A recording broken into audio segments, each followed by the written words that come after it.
Good morning everyone. We are the unmaskers और आज हम बात करेंगे सिंगापुर के बारे में।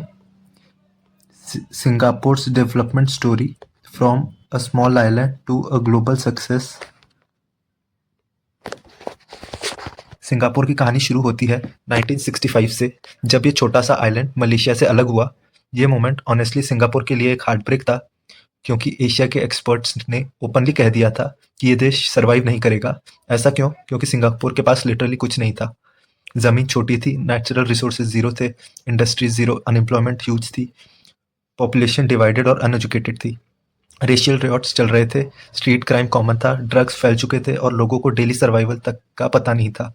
जब एक नेशन के पास पानी तक अपना ना हो, तो सोचो सिचुएशन कितनी डिस्परेट थी। पॉलिटिकल इंस्टेबिलिटी इतनी थी कि लोग कह रहे थे सिंगापुर इज फिनिश्ड।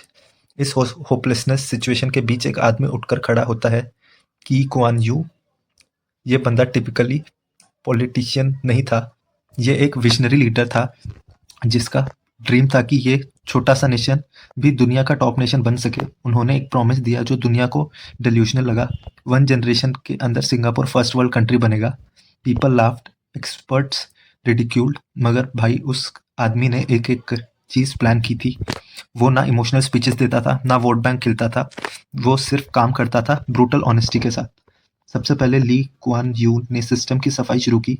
उनका बिलीव था कि अगर देश को आगे बढ़ाना है, तो करप्शन को रूट से उखाड़ देना होगा। सिंगापुर में करप्शन सिर्फ क्राइम नहीं, कैरियर डेथ सेंटेंस बन गया।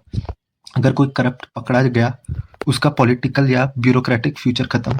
मिनिस्टर्स को वर्ल्ड क्लास सैलरीज दी गई ताकि ब्राइब का टेम्पटेशन ही ना रहे। पुलिस फोर्स को इलाइट बना दिया गया। कुछ ही सालों में सिंगापुर वर्ल्ड के लीस्ट करप्ट कंट्रीज में आ गया।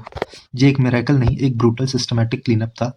फिर उन्होंने एक बहुत बोल्ड डिसीजन लिया। Best minds will run this country, not the loudest politicians. Singapore ने ब्यूरोक्रेसी को ब्रिटिश कॉलोनियल सिस्टम से निकाला और उसको world class merit based highly trained machine बना दिया। हर policy research based data driven long term thinking से बनती थी।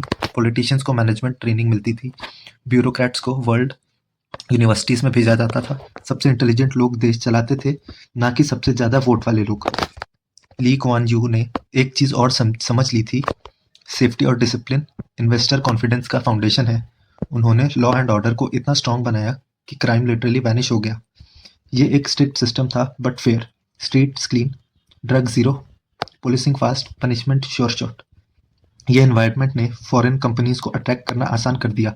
जब दुनिया के इन्वेस्टर्स ने देखा कि Singapore corruption free, stable, safe और एफिशिएंट है, उन्होंने यहाँ अपना हेडक्वार्टर खोलना शुरू कर दिया।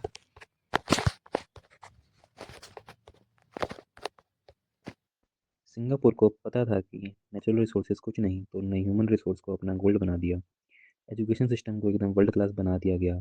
इंग्लिश को वर्किंग लैंग्वेज बनाया गया ताकि ग्लोबल बिजनेस सिंगापुर को इजीली अडॉप्ट कर सके। टूल्स को टॉप लेवल बनाया गया, टीचर्स को बेस्ट क्वालिटी ट्रेनिंग मिली, मैथ एंड साइंस को प्रायोरिटी दी गई, स्टूडेंट्स को practical skills, vocational training, engineering mindset सब दिया गया। आज सिंगापुर के स्कूल स्टूडेंट्स वर्ल्ड रैंकिंग में ऑलमोस्ट हमेशा नंबर 1 या नंबर 2 होते हैं। ये सब प्लान था, रैंडमली नहीं हुआ। इंफ्रास्ट्रक्चर का सिंगापुर ने रिलीजियस ऑब्सेशन की तरह डेवलपमेंट किया। Ports, airports, MRT, drainage system सब चीज़ें टॉप क्लास। आज Changi airport world's best airport है। सिंगापुर का पोर्ट दुनिया के सबसे बिजिएस्ट पोर्ट्स में से एक है। रोड्स, हाउसिंग, वाटर मैनेजमेंट सब परफेक्ट इंजीनियरिंग के एग्जाम्पल्स हैं। ये सब एक छोटे नेशन के लिए ज़रूरी था। और ली कुआन यू ने कहा था, poor Nations plan 5 years ahead, rich Nations plan 50 years ahead। ऐसी प्लानिंग इंडिया, पाकिस्तान, श्रीलंका जैसी कंट्रीज में मिसिंग थी। सिंगापुर ने हर प्रोजेक्ट का 50 ईयर ब्लूप्रिंट बनाया था। हाउसिंग सिंगापुर का हिडन मास्टर स्ट्रोक था। गवर्नमेंट ने अपने सिटीजन्स के लिए सेफ अफोर्डेबल 3 अपार्टमेंट्स बनाए, जिसे एचडीबी फ्लैट्स कहते हैं। आज भी 80% सिंगापुरियंस गवर्नमेंट हाउसिंग में रहते हैं, और वो हाउसिंग दुनिया की किसी प्राइवेट बिल्डिंग से कम नहीं होती। ये हाउसिंग सिस्टम ने पॉवर्टी को ऑलमोस्ट एलिमिनेट कर दिया, क्राइम कम हुआ, कम्युनिटी बॉन्डिंग बनी, रेशियल हार्मनी इंप्रूव हुई। एक देश जिसमें लोगों का घर का टेंशन ही ना हो, वो नेशन प्रोग्रेस करता ही करता है। सिंगापुर एक मल्टी रेशियल सोसाइटी था जहाँ एक टाइम राइट्स होते थे। ली कुआन यू ने रेशियल कोटाज, हार्मनी एक्ट्स और स्ट्रिक्ट एंटी हेट लॉज बनाकर सब कम्युनिटीज़ को एक नेशन में इंटीग्रेट किया।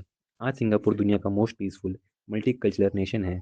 यहाँ हिंदू टेम्पल्स, मॉस्क्यूज, चर्चेस सब साइड बाय साइड मिलेंगे बिना किसी इशू के। ये नेशन लिटरली रिसोर्सेज के बिना बना है, ना लैंड, ना मिनरल्स, ना ऑयल। सिर्फ एक चीज़ थी, लीडरशिप और डिसिप्लिन। आज सिंगापुर के पास दुनिया की टॉप जीडीपी पर कैपिटल है, education top, safety top, health care top, business environment top. Crime almost zero, corruption almost zero, politics drama almost zero. ये सब कोई मैजिक नहीं, एक मास्टरमाइंड लीडर का 50 साल का मास्टर प्लान था। सिंगापुर की कहानी सुनने के बाद एक चीज़ बिल्कुल क्लियरली समझ आती है। देश को बदलने के लिए सबसे ज़रूरी नेचुरल रिसोर्सेज या ज्योग्राफी नहीं, सिस्टम, लीडरशिप और डिसिप्लिन होते हैं। और यही पॉइंट इंडिया के लिए सबसे रेलेवेंट है। इंडिया के पास सब कुछ है, population, talent, land, resources, industry potential, global position, जो सिंगापुर के पास शुरू से भी नहीं था। कभी कैपेबिलिटी की प्रॉब्लम ही नहीं रही है, प्रॉब्लम हमेशा कोऑर्डिनेशन और गवर्नेंस की रही। इंडिया में एनर्जी बहुत है, टैलेंट बहुत है, यूथ बहुत है, पर वो एनर्जी एक फोकस डायरेक्शन में चैनलाइज नहीं होती। हमारे यहाँ पॉलिसीज़ बनती हैं पर कंटिन्यूटी तक नहीं होती। प्लान्स बनते हैं पर एग्जीक्यूशन वीक होता है। पॉलिटिक्स पावरफुल है पर डेवलपमेंट सेंट्रिक नहीं। यानी देश की गलती और देश की पोटेंशियल बीच में एक बड़ा गैप बैठा हुआ है। इंडिया को सिंगापुर तो नहीं बना सकते, सिंगापुर की कॉपी बनाना पॉसिबल भी नहीं। इंडिया का स्केल, डाइवर्सिटी, कॉम्प्लेक्सिटी अलग लेवल की है। पर एक चीज़ ज़रूर हो सकती है, सिंगापुर के प्रिंसिपल्स इंडिया में अप्लाई हो सकते हैं। अगर गवर्नेंस ट्रांसपेरेंट हो, करप्शन जेन्युइनली डाउन हो, लॉन्ग टर्म प्लानिंग प्रायोरिटी बन जाए और पॉलिटिकल सिस्टम इलेक्शंस के चक्कर से ऊपर उठकर रियल डेवलपमेंट पे फोकस करे, तो इंडिया जैसा नेशन स्काई रॉकेट स्पीड से ऊपर जा सकता है। क्योंकि जो सिंगापुर ने जीरो रिसोर्सेज में किया, इंडिया फुल रिसोर्सेज के साथ मल्टीपल टाइम्स बेटर कर सकता है। आज भी इंडिया में यूथ की पोटेंशियल वर्ल्ड में सबसे हाई है। IT, space, science, startups, economy, हर जगह इंडियन शाइन कर रहे हैं। मतलब रॉ मटेरियल वर्ल्ड क्लास है, बस मशीन को फाइन ट्यून करने की ज़रूरत है। स्ट्रीम को स्ट्रीमलाइन करना होगा, विजन को यूनिफाइड बनाना होगा और सबसे इंपॉर्टेंट, एग्जीक्यूशन को प्रायोरिटी देनी होगी। सिंगापुर की स्टोरी एक इंस्पिरेशन है, प्रूफ है कि अगर लीडरशिप ऑनेस्ट हो, डायरेक्शन क्लियर हो और नेशन डिसिप्लिन अडॉप्ट करे, तो बस 20-30 साल में ही एक देश कंप्लीटली ट्रांसफॉर्म हो सकता है। और इंडिया इंडिया के पास मौका भी है, कैपेसिटी भी है और फ्यूचर भी। बस एक चीज़ की ज़रूरत है, सिस्टम को रीथिंक करके गवर्नेंस को एलिवेट करने की, ताकि देश अपने ट्रू पोटेंशियल तक फाइनली पहुंच सके।